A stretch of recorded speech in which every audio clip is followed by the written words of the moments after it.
I stirred my latte slowly, watching the foam swirl into delicate patterns while Mom scrolled through her phone with the satisfied expression of someone who'd just accomplished something important. Across the table, my sister Vanessa was doing her usual Sunday brunch performance. Perfectly styled hair, designer sunglasses pushed up on her head, recounting her latest real estate triumph. So the Riverside property closed at $2.8 million, Vanessa said, cutting her avocado toast into precise pieces. The buyers were desperate. Multiple offers, but I convinced them mine was the only serious one. Commission alone was enough to cover my trip to the Maldives next month. That's wonderful, honey, Mom said, barely looking up from her phone. You've always had such a head for business. It's about knowing value, Vanessa continued. Understanding what properties are really worth versus what people think they're worth. That's the difference between a good agent and a great one. I took another sip of my latte, letting the conversation wash over me. Mom suddenly looked up, a bright smile crossing her face. Oh, speaking of properties, Emma, I have good news. I listed your apartment this morning. I set down my cup carefully. You did what? Listed your apartment, Mom repeated as if this were the most natural thing in the world. I've been talking to Vanessa about it for weeks. That building you're in? It's going downhill. The management is terrible, the other tenants are questionable, and honestly the whole neighborhood is deteriorating. It's time you moved somewhere better. Vanessa nodded enthusiastically. I told Mom I'd find you something nice. There's a cute one-bedroom in Riverside, much better area, more professional residents. It's only $1,800 a month, which I know is a stretch on your salary, but... Wait, I interrupted. Mom, you listed my apartment? How? Mom waved her hand dismissively. I still have your spare key from when you had the flu last year. I took some photos yesterday while you were at work. The place needs updating. That kitchen is from the 90s. But I got some decent shots. Already have 3 inquiries. You went into my apartment without asking? Don't be dramatic, Emma. I'm your mother. Besides, I'm doing you a favor. That building is a dump. You deserve better. Mom turned her phone to show me a rental listing. There was my living room, my furniture, my view of the city skyline. I stared at the listing, then back at Mom. You can't just list someone else's apartment. I can when that someone is my daughter who clearly doesn't have the motivation to improve her own situation, Mom said firmly. Emma, you've been in that place for 6 years. 6 years in a mediocre building in a declining neighborhood, paying rent to some absentee landlord who probably doesn't even live in the state. Vanessa jumped in. Mom's right. You're throwing money away on rent when you could be building equity. That's what I keep telling you. At 32 you should own property, not rent. But if you insist on renting, at least rent somewhere decent. The building is fine, I said quietly. Fine. Mom laughed. Emma, the elevator breaks down every other week. The lobby looks like it hasn't been updated since 1985. Half the units are empty because the building has such a bad reputation.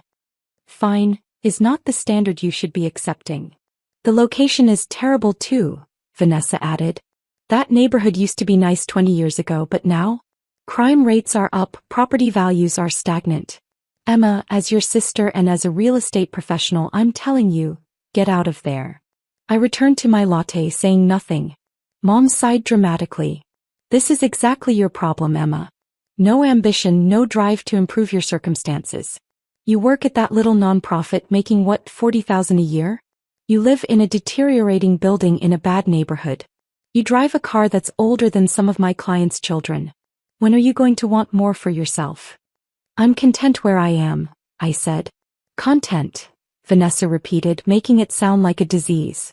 Emma, content is what people say when they've given up. I'm not content. I'm thriving. I drive a BMW, I live in a luxury condo in the best part of the city. I travel internationally 4 times a year. That's not content, that's success. Your sister works hard for that success, Mom added. 80-hour weeks sometimes, always networking, always pushing. That's what it takes, Emma. You work your 9 to 5 at that little charity office, then go home to your rundown apartment and do, what? Watch Netflix. I keep busy, I said. Doing what? Mom challenged. You're not in a relationship, you don't go out much, you don't travel. What are you doing with your life? Before I could respond, Vanessa's phone rang. She glanced at the screen and rolled her eyes. Ugh, it's probably the Morrison deal. I need to take this. She stood up, walking a few steps away. Hello, yes, I've been waiting for your call about the counteroffer. Mom turned her full attention back to me. Emma, I'm serious about this. You need to move. I've already scheduled showings for your apartment next weekend. 3 different potential tenants. You can't show my apartment to strangers. I can and I will, Mom said firmly. Someone needs to push you out of that comfort zone.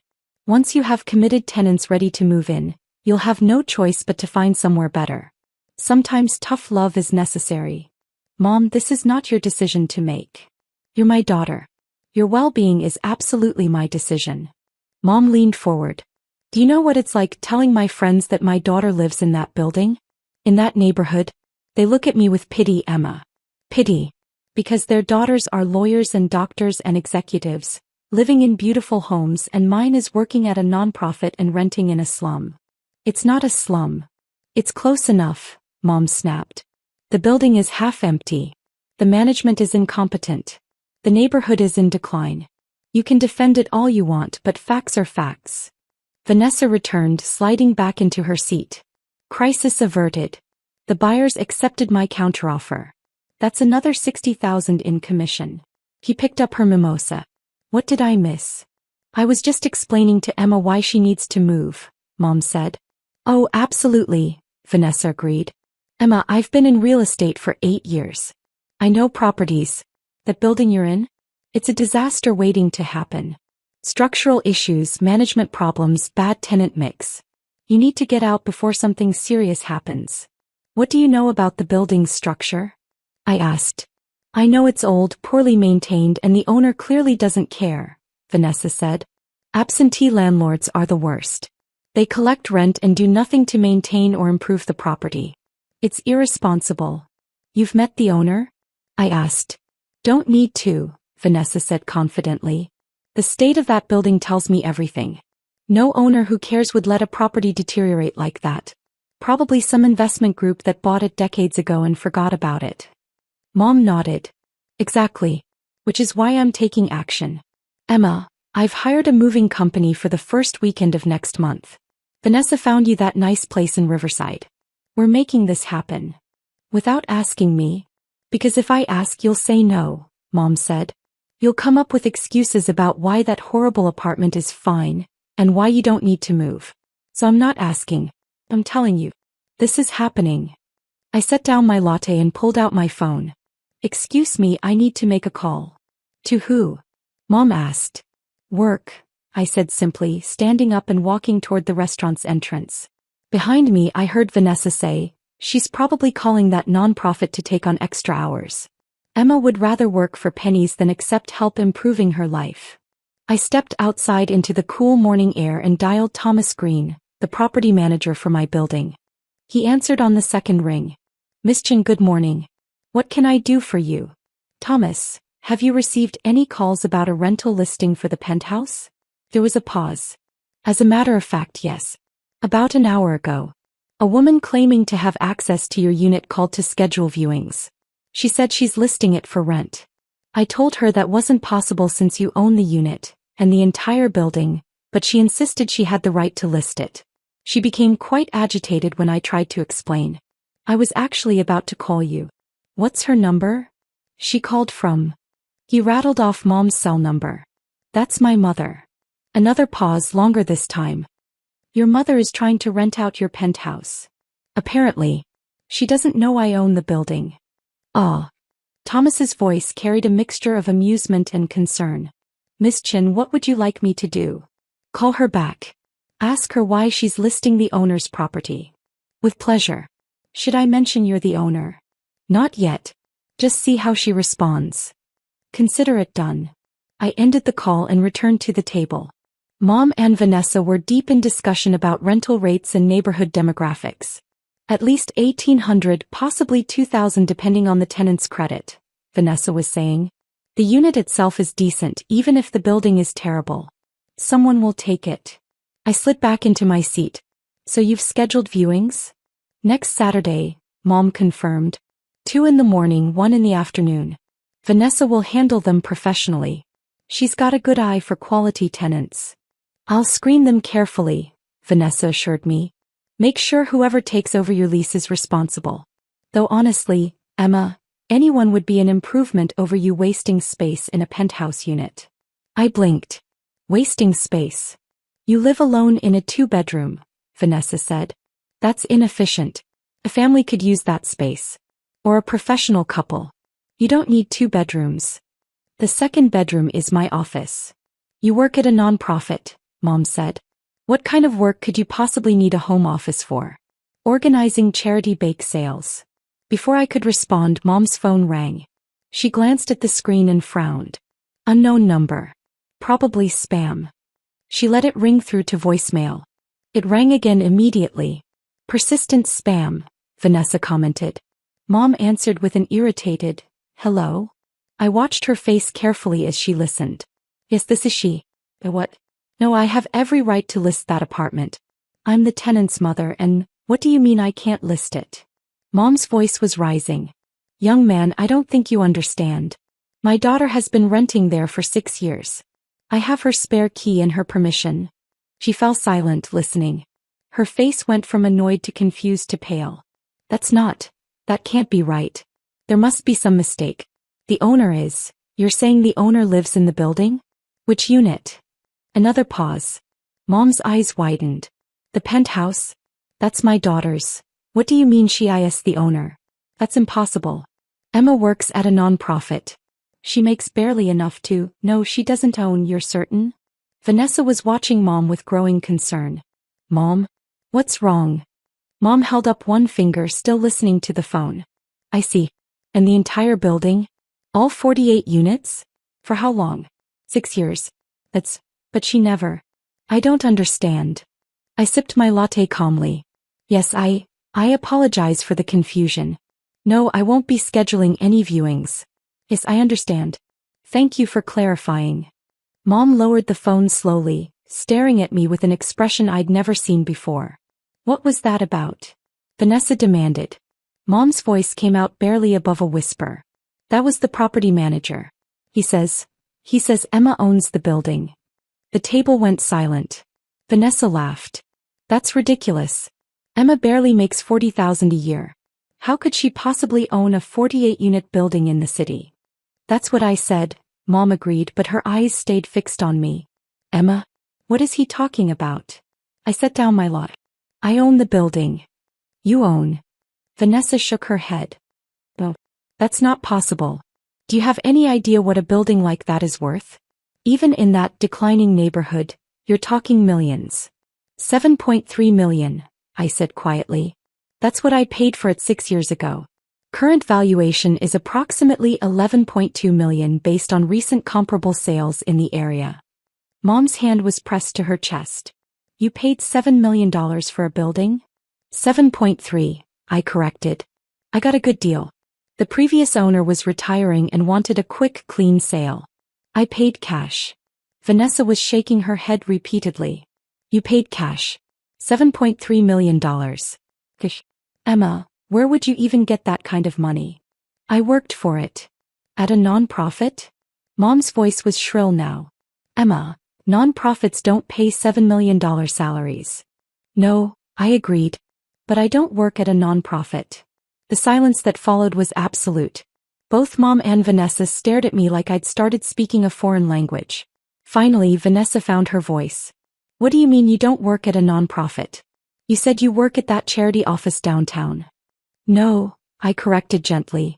You said I work at a little nonprofit making $40,000 a year. I never confirmed that. I said I work in the nonprofit sector. There's a difference. Semantics, Mom snapped. If you don't work at a nonprofit, where do you work? I run one, I said simply. I'm the founder and CEO of the Chin Foundation. We manage endowments and grant distributions for educational initiatives across the state. We oversee approximately $200 million in assets. Vanessa's mouth had fallen open.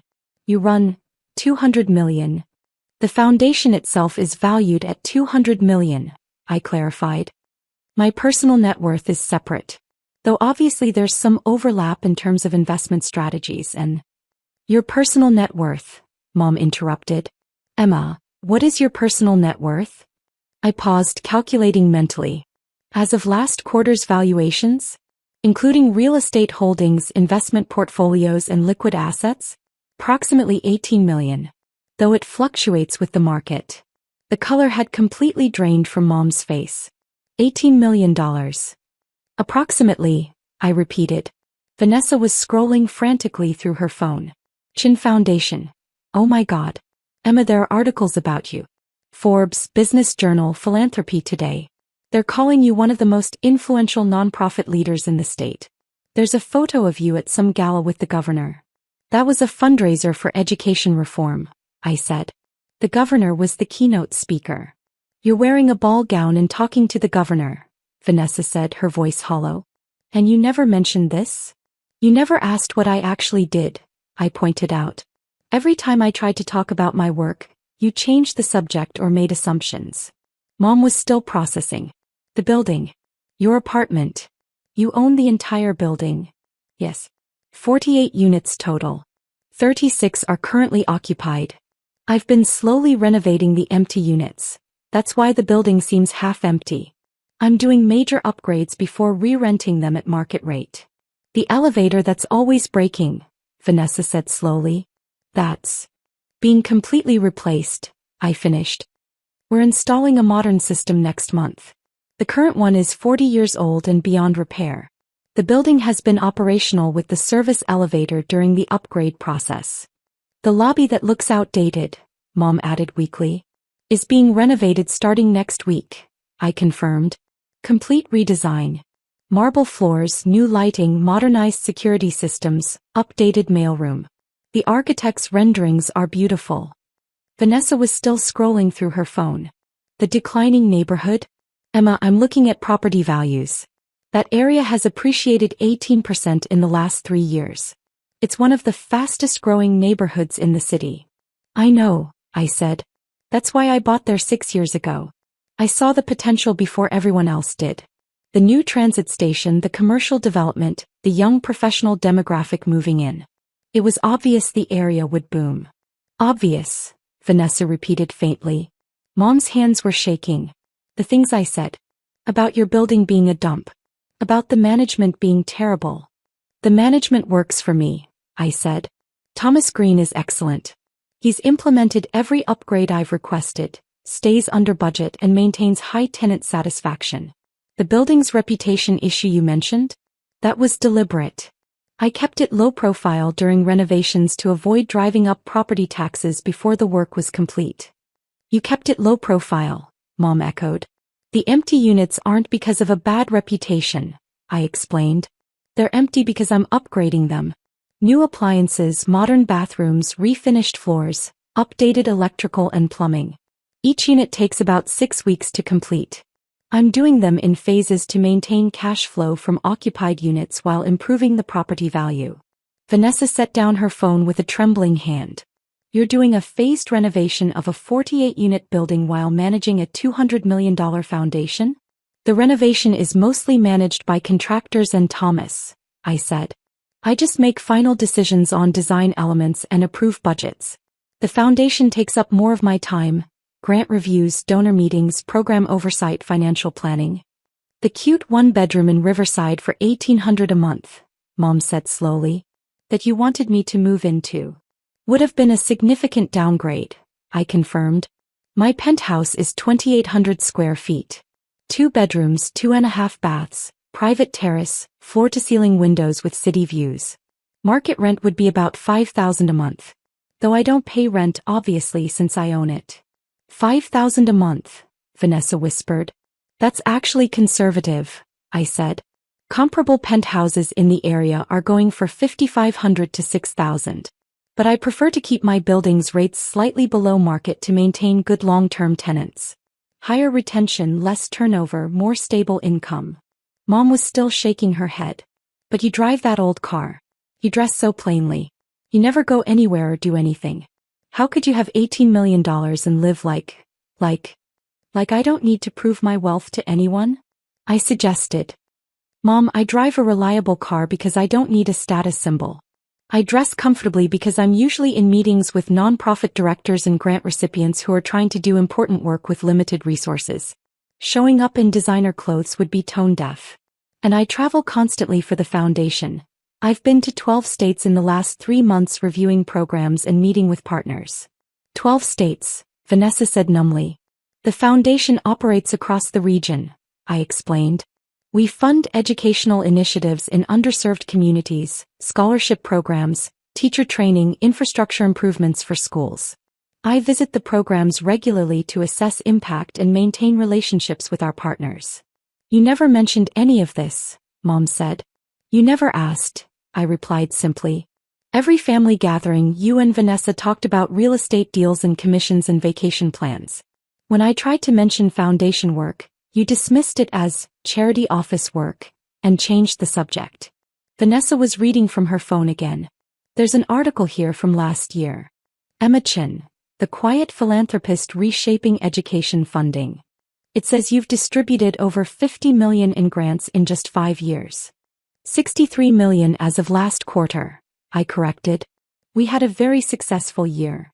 The article says you personally contributed 10 million to seed the foundation's endowment. 12 million actually, I said. But who's counting? Mom's voice was barely audible. Where did you get $12 million to start a foundation? I made it, I said simply. I worked in venture capital after college. Got in early with 3 tech startups that went public. My equity positions were worth about 28 million when I cashed out. I used 12 to fund the foundation, 7.3 to buy the building and invested the rest. That portfolio has grown to about 8 million now, plus the building's appreciated value. Venture capital, Vanessa repeated.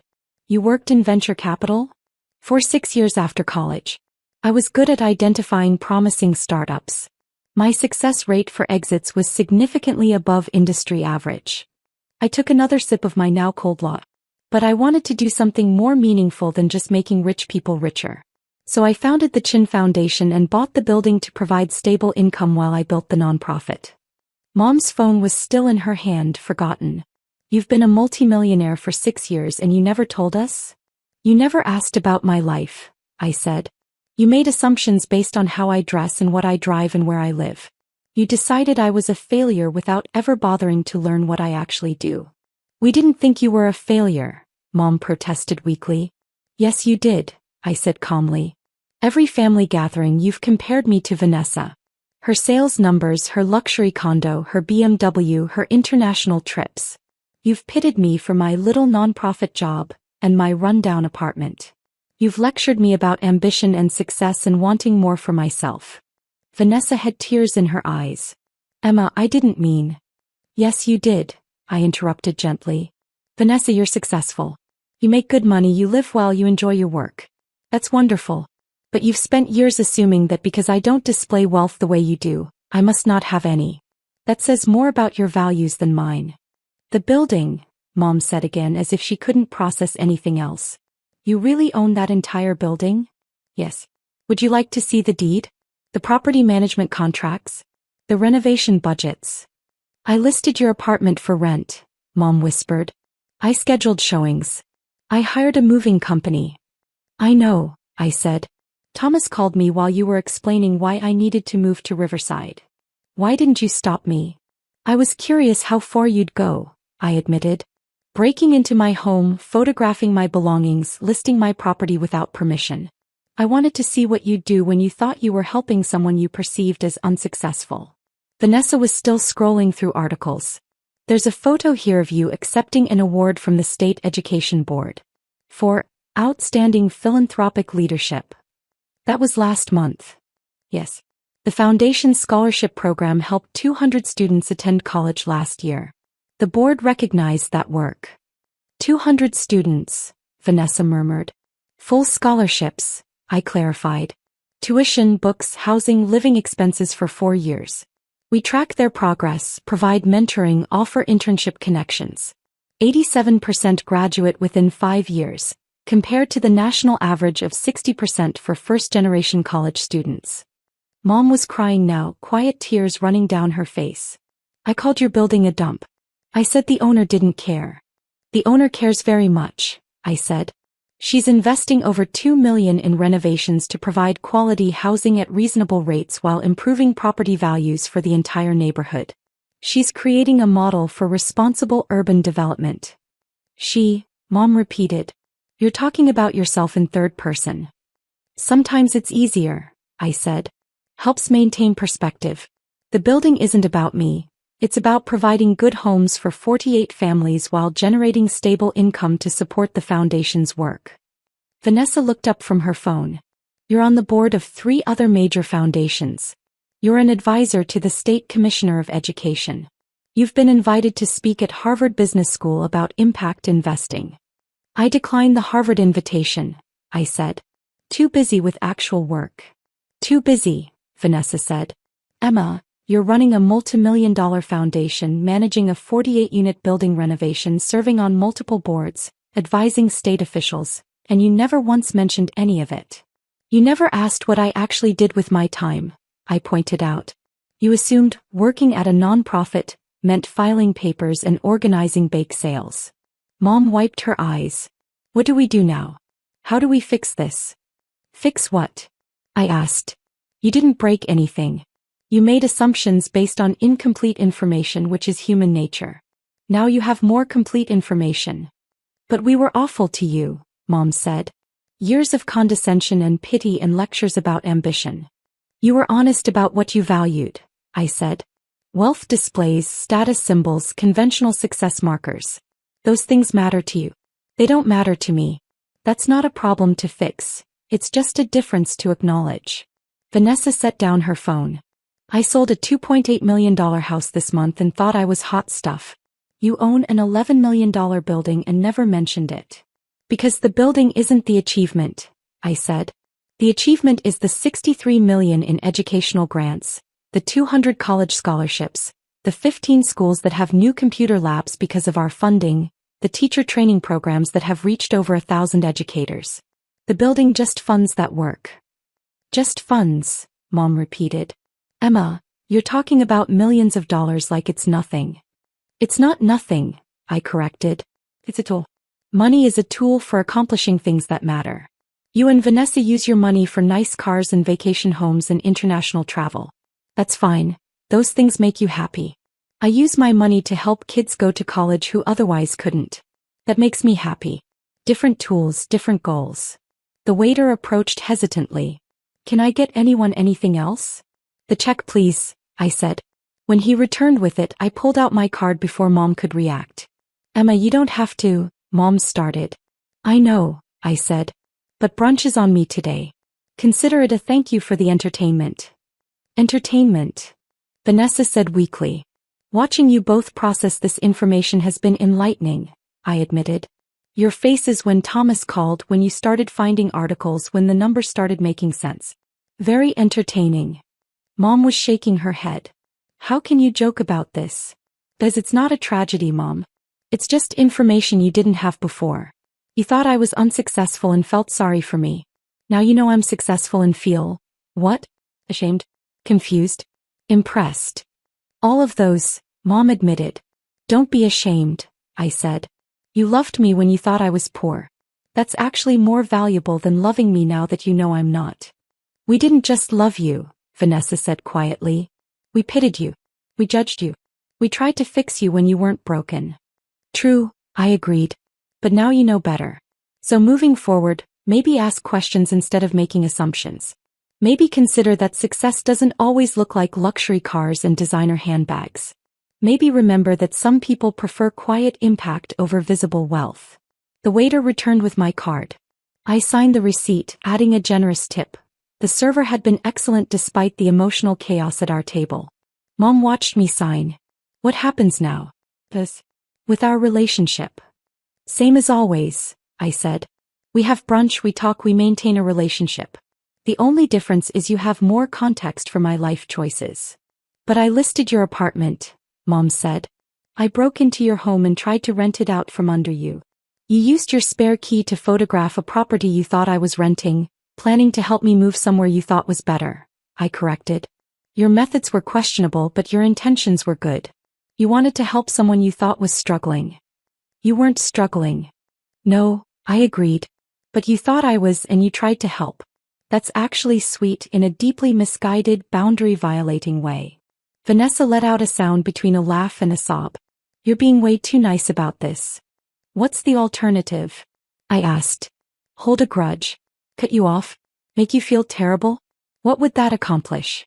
You made mistakes based on incomplete information. Now you have complete information. Learn from it and move forward. Mom reached across the table and took my hand. I'm proud of you, Emma. So incredibly proud. The foundation, the scholarships, the work you're doing. It's remarkable. Thank you, I said. But I'm also ashamed that I didn't know, Mom continued. That I never asked, never looked deeper, never bothered to learn what you were actually accomplishing. I was so focused on comparing you to Vanessa that I missed everything important about your life. Vanessa's accomplishments are important too, I said. She helps families find homes, navigates complex transactions, provides expertise people need. That matters. We just have different definitions of success. Vanessa was crying openly now. I called your building a dump. I said the owner was irresponsible. Emma, you're the owner and you're investing millions in renovations. I'm supposedly a real estate expert and I completely missed what you were doing.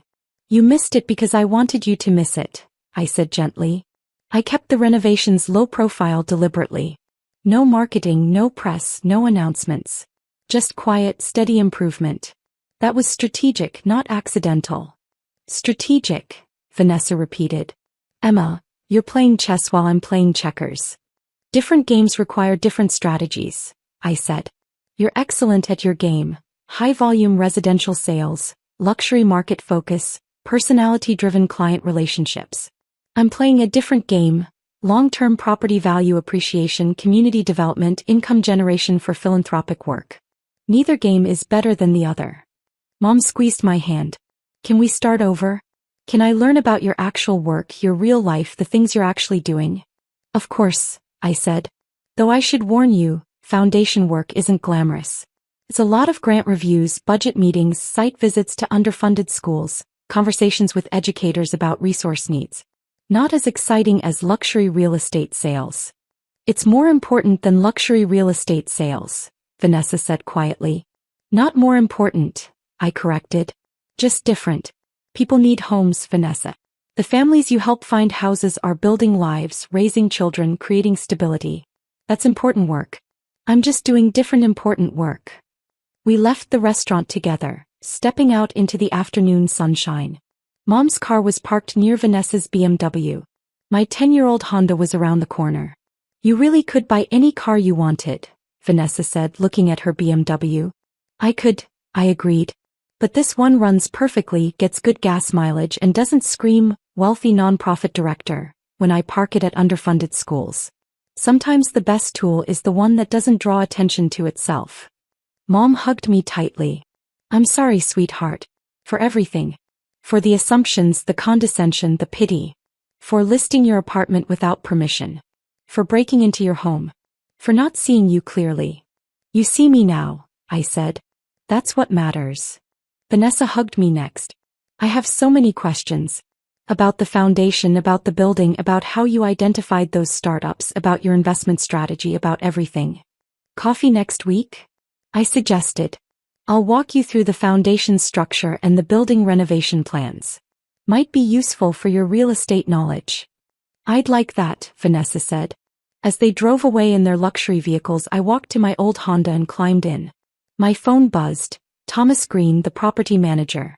Miss Chin, just wanted to confirm. That situation with your mother is resolved? Completely resolved, I said. She now understands the ownership structure. Excellent.